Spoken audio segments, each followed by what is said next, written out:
Hello mga sir. Ayan, susubukan naman natin mag-install ng PIA horn sa ating sasakyan. Ayan, dito natin lalagay itong PIA horn. Original PIA horn to mga sir. Ayan. Tapos ito yung isa rin sa basyan natin kapag original yung ating PIA horn at itong guhit na to. Kasi yan sa mga tinitingnan natin kapag original at saka sa loob niya. Dapat yung lagayan ng mismong busina sa loob. Hindi siya parang pangit tignan, ganoon sakto-sakto. Yan i-install natin naman dito sa ating sasakyan. Itatry ko mag-install dito mga sir. Siyempre bago natin ma-install yung busina na PIA horn, kailangan natin tanggalin yung bumper. Kasi kaya ako magpapalit ng busina nito mga sir, dahil yung kanyang tunog ng busina mga sir ay hindi maganda. Yan, ay busina muna natin. Pabusin natin kay kapiling. I-try mo busina sa gitna.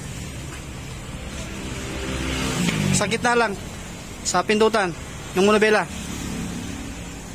Sa gitna. Wala.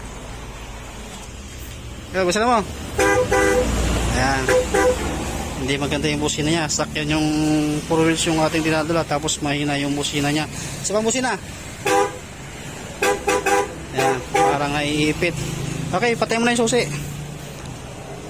Para di malubat. Okay, tanggalin mo natin yung bumper niya. At iangat natin yung hood.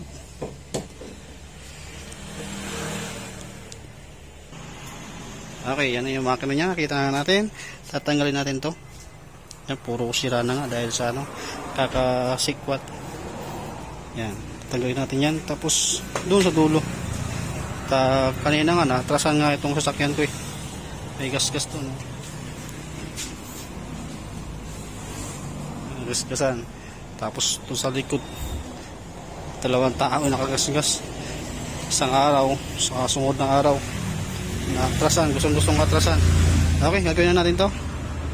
Tanggalin ko muna itong niya, bumper. Okay, ito na mga sir, tanggal ko na yung bumper. Ayan yung bumper nya.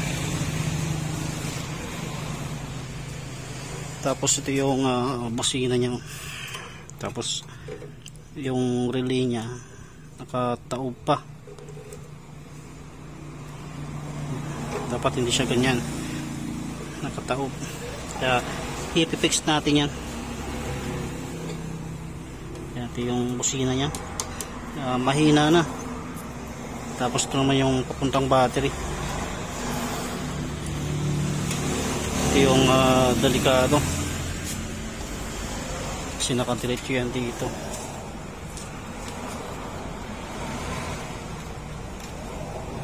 Nakadiretso sa battery.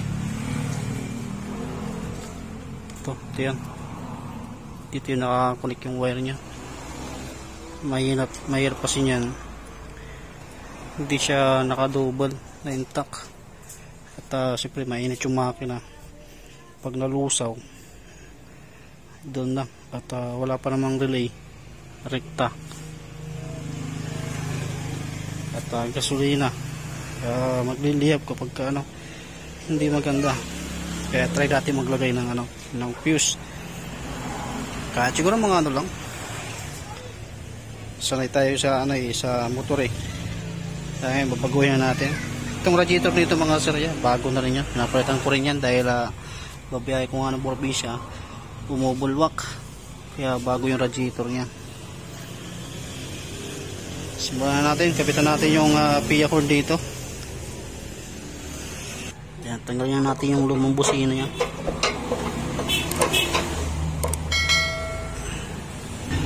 Yan, tanggalin natin yung tornilyo. Ito na yung kanyang busina.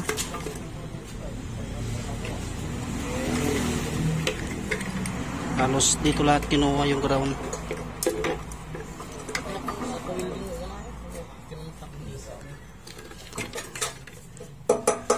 Yan, tapos lipat natin yung ground. Dito natin kukunin yung ground.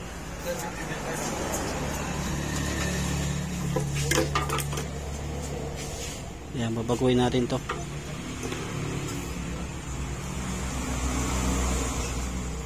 Ito ground din to. Yan. Okay, baguhin na natin to para ma-install na natin yung PIA horn natin.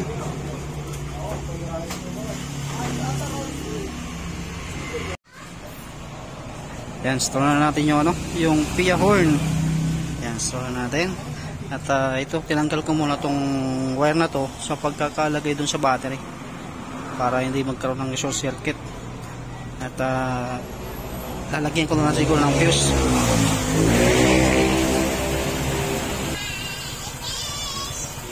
Yan, at meron tayong bisita mga sir.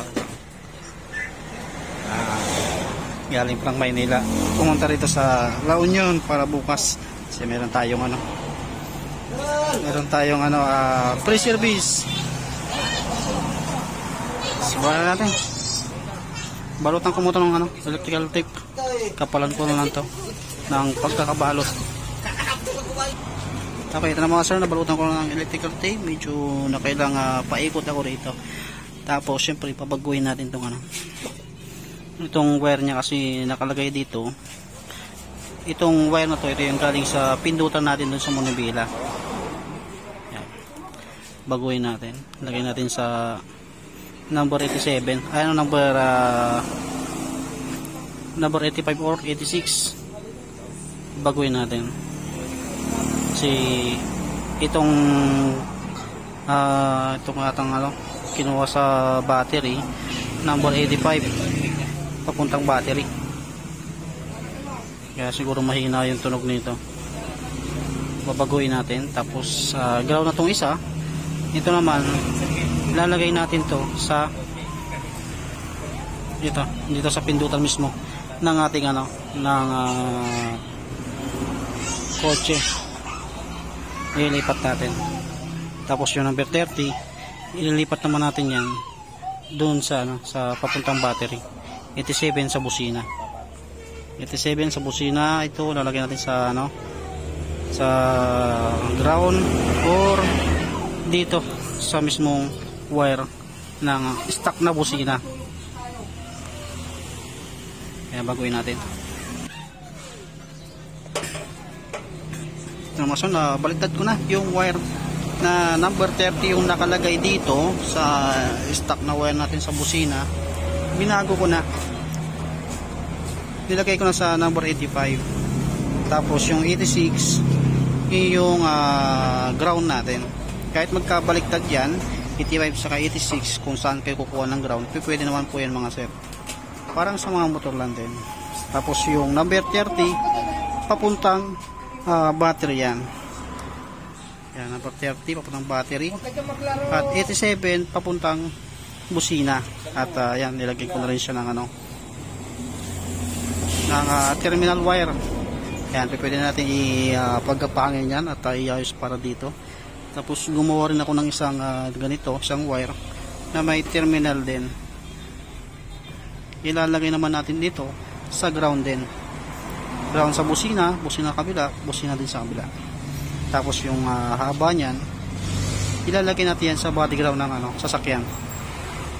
Okay, install natin. Lagyan natin yung PIA horn. Saan natin kasi naka-selyo pa. Ito mga sir, meron tayong tenda nito na PIA horn na original kasi may class A nito mga sir na PIA horn. Buksan natin. Ito yung sticker. At dito rin tayo nagbabasyan minsan na kapag local yung ganitong PIA horn natin o yung class A, iba yung pagkakaganyan niya sa loob. Yung class A nito kapag ganito sa loob, siya kalat-kalat, o kaya hindi maganda yung pagkakala design. Okay, tagalin natin to. Yan, tsaka mabigat siya. At dito silyado naman siya. Ito yung original. Meron tayong tinda nito mga sir, PIA horn. Mabilis nga lang maubos sa akin tong PIA horn na to. Ang presyo ko nito mga sir, 950. Original po siya. Install natin at didikit natin yung sticker. dito. Yan, nilagay ko na yung sticker dito. Tapos ilalagay natin dito. Ito yung lagayan. At least ito malawak, kahit mga 10 yung ilagay mong busina dito mga sir, walang problema. Okay, install na natin. Dito natin ilalagay yan, pag ganyan. Tapos yung isang side naman, dito to. Yan. Dapat yung uso niya nakababa. Okay, lagay ko muna. Yan, ganito na yung ginawa kong forma mga sir. Tapos dinin ko ng konti para sakaling pasukan ng tubig, tatapon din kaagad.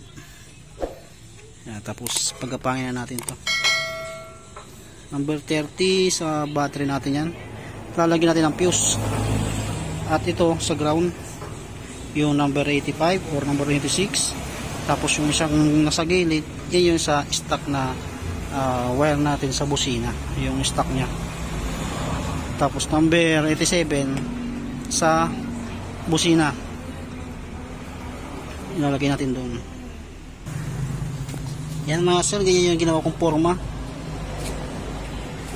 At least hindi siya makalat na wire.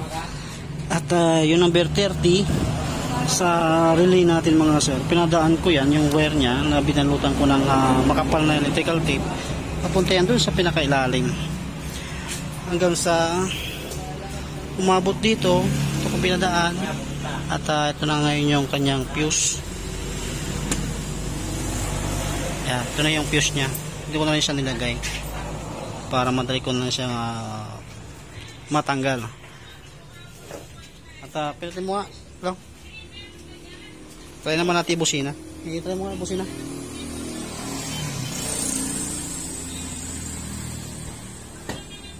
Try natin yung busina. Kung lakas. Okay na.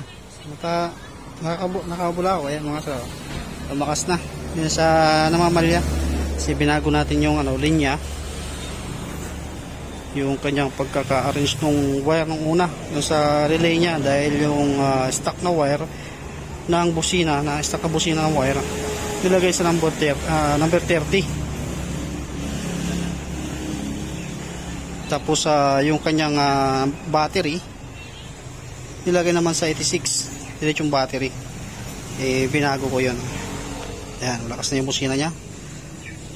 At ibabalik na natin yung kanyang bumper. At tapos na rin ako maglagay ng busina. Okay, yan mga sir. Ibalik ko na yung bumper. At ito yung busina niya mga sir.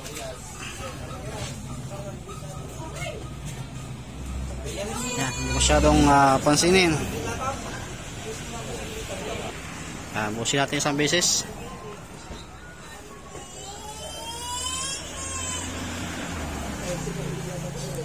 Sige, pinutin mo lang yan. Hindi mo na kailangan isusi yan. Yan. Okay na, okay na. Okay mga sir, bali yata tapos na natin.